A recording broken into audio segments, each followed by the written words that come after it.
Sir, ಈಗ ಏಕನಾಥ್ ಶಿಂದೆ ಅವರು ಒಂದು ಮಾತು ಹೇಳಿದ್ದಾರೆ, ಕರ್ನಾಟಕದಲ್ಲೂ ಕೂಡ ನಾಥ ಮಾದರಿಯಲ್ಲಿ ನಾವು ಸರ್ಕಾರವನ್ನು ಕೆಡುತ್ತೀವಿ ಅನ್ನುವಂಥ. ಏಕನಾಥ್ ಶಿಂದೆ ಅವ್ರಿಗೆ ಹೇಳಿ ಅವ್ರಿಗೆ ಈ ದೇಶದ ಕಾನೂನು ಸಂವಿಧಾನ ಸ್ವಲ್ಪ ಸರಿಯಾಗಿ ತಿಳ್ಕೊಂಡು ಓದ್ಕೊಂಡು ಆ್ಯಂಟಿ ಡಿಫೆಕ್ಷನ್ ಲಾ ಏನಿದೆ ಅದೆಲ್ಲವನ್ನು ಸ್ವಲ್ಪ ಅಭ್ಯಸಿಸಿ ಅಂಥೇಳಿ ಇವತ್ತು ಮಹಾರಾಷ್ಟ್ರದಲ್ಲಿ ಇವತ್ತಿನ ದಿವಸ 2/3 ಶಾಸಕರು ಹೋದ್ಮೇಲೆ ಅವ್ರಿಗೆ ಸದಸ್ಯತೆ ಉಳಿದಿತ್ತು, ಅಲ್ಲಿ ಸರ್ಕಾರ ಬೀಳುವಂತಾಯಿತು. ಇಲ್ಲಿ ಕರ್ನಾಟಕದಲ್ಲಿ 2/3 ಮಾಡ್ಬೇಕಾದ್ರೆ ಎಷ್ಟು ಬೇಕಾಗತ್ತೆ? 135ರಲ್ಲಿ 2/3 ಎಷ್ಟಾಗತ್ತೆ ರೀ?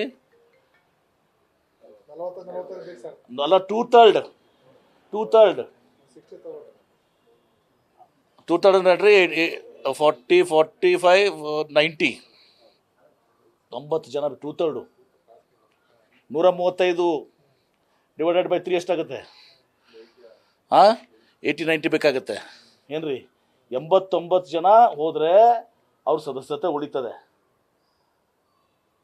ಸರ್ಕಾರ ಬೀಳಿಸ್ಬೇಕೆ ಅಂದರೆ ತಂದುಕೊಡ್ರಿ, ಮೈನಾರಿಟಿಗೆ ತರಬೇಕಂದ್ರೂ ಕೂಡ 60-55 ಜನ ಬೇಕು.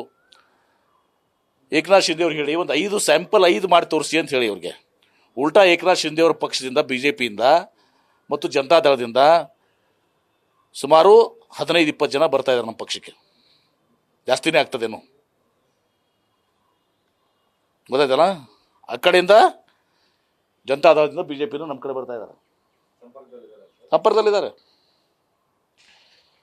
ನಿಮಗೂ ಎಲ್ಲ ಗೊತ್ತಿದೆ ಅದವರು, ನಮ್ಗೆ ಗೊತ್ತಿಲ್ಲ ಬಿಡಿ.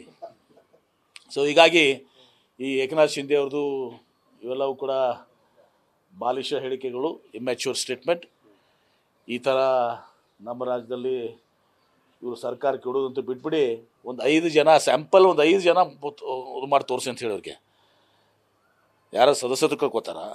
ಸದಸ್ಯರು ಕಳ್ಕೊಂಡು ಚುನಾವಣೆ ಮಾಡಬೇಕು 50-60 MLA. ಅಂಥ ಯಾವ ಒಬ್ಬ ನಮ್ಮ ಪಕ್ಷದಲ್ಲಿ ಅಂಥ ಶಾಸಕರು ಯಾರೂ ಕೂಡ ಇಲ್ಲ. ನಮ್ಮ ಶಾಸಕರೆಲ್ಲರೂ ಕೂಡ ಪಕ್ಷಕ್ಕೆ ಬದ್ಧರಾಗಿದ್ದಾರೆ. ಇವತ್ತು ದಿವಸ ಯಾರೂ ಕೂಡ ಹೋಗೋದಲ್ಲ. BJPಯಿಂದ JDSನಿಂದ ಇವತ್ತು ಅನೇಕ ಶಾಸಕರು ಇವತ್ತು ದಿವಸ ಈಗಾಗಲೇ ನಮ್ಮ ಜೊತೆ ಓಪನ್ ಆಗಿ ಗುರುತಿಸ್ಕೊಂಡವರು ಇದ್ದಾರೆ. ಇನ್ನು ಇದ್ದಾರೆ ಹಾಗೆ ಮತ್ತೆ ನಮ್ದೇನು ಕೆಡುತ್ತೀರ? ನಿಮ್ದು ನೋಡ್ಕೊಳ್ಳಿ ಅಂತ ಹೇಳೋರು ಏಕನಾಥ್ ಶಿಂದೆ ಅವ್ರಿಗೆ. ಅದೆಲ್ಲ ಬಿಡಿ, ಅದೆಲ್ಲ ಅದೇನು ಟೆಕ್ನಿಕಲಿ ಮಾಡಿರ್ತಾರೆ, ಯಾರು ಏನು ಮಾಡಿರ್ತಾರೆ. ಅದಕ್ಕೆ ಅವ್ರಿಗೆ ಹೇಳಿ, ನಮ್ಮ ಪಕ್ಷದ ಸರ್ಕಾರ ಕೆಡಲಿಕ್ಕೆ ಇದು ಮಹಾರಾಷ್ಟ್ರ ಅಲ್ಲ, ಇದು ಕರ್ನಾಟಕ. ಏನು ಅದಕ್ಕೆ ಇನ್ನು ಮಹಾರಾಷ್ಟ್ರದಲ್ಲಿ ಈಗ ಏಕನಾಥ್ ಶಿಂದೆ ಅವ್ರಿಗೆ ಏನು ಅದನ್ನ ಹೇಳ್ಬಿಡಿ. ಪ್ರಮುಖವಾಗಿ ಈ ಪಾರ್ಲಿಮೆಂಟ್ ಚುನಾವಣೆ ಮುಗಿದ ಮೇಲೆ ಇವತ್ತು ದಿವಸ ಏಕನಾಥ್ ಶಿಂದೆ ಸರ್ಕಾರ ಬೀಳ್ತದೆ, 100% ಬೀಳ್ತದೆ. ಮಹಾರಾಷ್ಟ್ರದಲ್ಲಿ ಬೀಳ್ತದೆ. ಉದ್ಧವ್ ಠಾಕ್ರೆ ಪರವಾಗಿ, ಶರದ್ ಪರವಾಗಿ, ಕಾಂಗ್ರೆಸ್ ಪರವಾಗಿ ಈಗ ಜನ ಇದ್ದಾರೆ. ಇವತ್ತು ಅಲ್ಲಿ ಏನು ಡಿಫೆಕ್ಷನ್ ಆಗಿ ಹೋಗಿದ್ರಲ್ಲ ಇವೆಲ್ಲ ಶಾಸಕರು, ಅವ್ರು ಪಶ್ಚಾತ್ತಾಪ ಪಡ್ತಾ ಇದ್ದಾರೆ. ಈಗ ಅವರೆಲ್ಲ ಕೂಡ ವಾಪಸ್ ಬರ್ತಾರೆ. ಏಕನಾಥ್ ಶಿಂದೆ ಅವರು ಚುನಾವಣೆ ಮುಗಿದ 1 ತಿಂಗಳಲ್ಲಿ ಮಾಜಿ ಮುಖ್ಯಮಂತ್ರಿಗಳಾಗ್ತಾರೆ. ಕಾಂಗ್ರೆಸ್ನ ಒಳಜಗಳಗಳು, CM DCM ಗಲಾಟೆಗಳೇ ಇದಕ್ಕೆ ಅವ್ರ ಸರ್ಕಾರ ಬಿಡೋದು. ನಮ್ಮಲ್ಲಿ ಯಾವುದು, ನಮ್ಮಲ್ಲಿ ಹೈಕಮಾಂಡ್ ಇದೆ, ಹೈಕಮಾಂಡ್ ಏನು ನಿರ್ಧಾರ ಮಾಡ್ತಾರೆ ಅದೆಲ್ಲ ಆಗ್ತದೆ. ಏಕನಾಥ್ ಶಿಂದೆ ಅವರು 1 ತಿಂಗಳ ನಂತರ ಚೀಫ್ ಮಿನಿಸ್ಟರ್ ಇರೋದಿಲ್ಲ. ಎಲ್ಲ NCP ದಿಂದ ಹೋದವರು, ಶಿವಸೇನೆದಿಂದ ಹೋದವರು ಈಗ ಎಲ್ಲರೂ ಉದ್ಧವ್ ಠಾಕ್ರೆಗೆ ನೆನೆಸ್ತಾ ಇದ್ದಾರೆ, ಎಲ್ಲರೂ ಶರದ್ ಪವಾರ್ ನೆನೆಸ್ತಾ ಇದ್ದಾರೆ, ಪಶ್ಚಾತ್ತಾಪ ಪಡ್ತಾ ಇದ್ದಾರೆ. ಮುಂದೆ ನಮ್ಮ ದಾರಿ ಹೆಂಗಪ್ಪ, ಫ್ಯೂಚರ್ ನಮ್ಮದು ಭವಿಷ್ಯ ಹೆಂಗೆ ಅಂತೇಳಿ ಪಶ್ಚಾತ್ತಾಪ ಪಡ್ತಾ ಇದ್ದಾರೆ ಮಹಾರಾಷ್ಟ್ರದ. ಯಾಕಂದ್ರೆ ನಮ್ಮ ನೇಬರಿಂಗ್ ಇಲ್ಲ. ಏನು ಈಗ ಬಾರಿ ಏನು ಲೋಕಸಭಾ ಚುನಾವಣೆ ಜವಾಬ್ದಾರಿ ಕೊಟ್ಟಿದ್ದಾರೆ, ಗೆಲ್ಸ್ಕೊಂಡ್ ಬರಲ್ಲ ಅಂತಂದ್ರೆ ರಾಜೀನಾಮೆ ಕೊಡಬೇಕಾಗತ್ತೆ. ಅಂಥವು ಯಾವುದೂ ಕೂಡ ನಮ್ಮಲ್ಲಿ ಅಂಥ ಯಾವುದೂ ಕೂಡ ಡಿಸ್ಕಷನ್ ಆಗಿಲ್ಲ, ಅಂಥವು ಯಾವುದೂ ಕೂಡ ಆಗಿಲ್ಲ. ಆದರೆ ನೈತಿಕವಾಗಿ ಇವತ್ತು ಸಹ ಎಲ್ಲರೂ ಪ್ರಯತ್ನ ಮಾಡುವಂತಿರ್ತದೆ. ಕೆಲವೊಂದು ಮತಕ್ಷೇತ್ರ ಇರ್ತವೆ. ಈಗ ಪಾಪ ಅಲ್ಲಿ ಇವತ್ತು ಭಾಳ ನಮಗೆ ಕಷ್ಟಕರವಾದಂಥ ಪರಿಸ್ಥಿತಿ ಇರ್ತದೆ. ಅಲ್ಲಿ ಫೈಟ್ ಮಾಡುವಂಥದ್ದು ಒಂದು ಕೆಲಸ ನಮ್ಮ ಶಾಸಕರು, ಸಚಿವರು ಇರ್ತದೆ. ಹೀಗಾಗಿ ಅಂಥವು ಯಾವುದೂ ಇಲ್ಲ. ಅದಾಗಿನೂ ಕೂಡ ನಾವು 20ಕ್ಕಿಂತ ಜಾಸ್ತಿ ಸೀಟ್ ಗೆಲ್ತೀವಿ ನಾವು. ನಿಮ್ಗೆ ಗೊತ್ತಿದೆ ಎಲ್ಲ.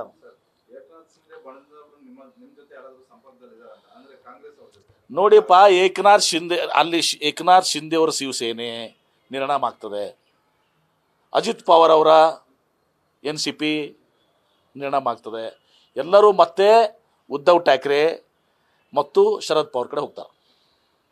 ಬರ್ದಿಟ್ಕೊಂಬಿಡಿ, writing on the wall. Sir, ರಾಜ್ಯಕ್ಕೆ ಬರ್ತಾರಂತೆ ಸರ್, ರಾಜ್ಯ BJP ನಾಯಕರೇ ಆಹ್ವಾನ ಕೊಟ್ಟಿದ್ದಾರಂತೆ ಸರ್ಕಾರ ಬೀಳಿಸೋ ವಿಚಾರವಾಗಿ ಬನ್ನಿ ಅಂತ. ಬರ್ಲಿ ಅಂತ ಹೇಳಿ, ಯಾರ್ಯಾರು ಕರ್ಕೊಂಡ್ಬರ್ತೀವಿ ಎಲ್ಲರೂ ಕರ್ಕೊಂಬರ್ರಿ ಅಂತ ಹೇಳಿ. ಹೌದಾ? ನಾನೇನು ಮಾತಾಡೋದಲ್ಲ ಅದಕ್ಕೆ.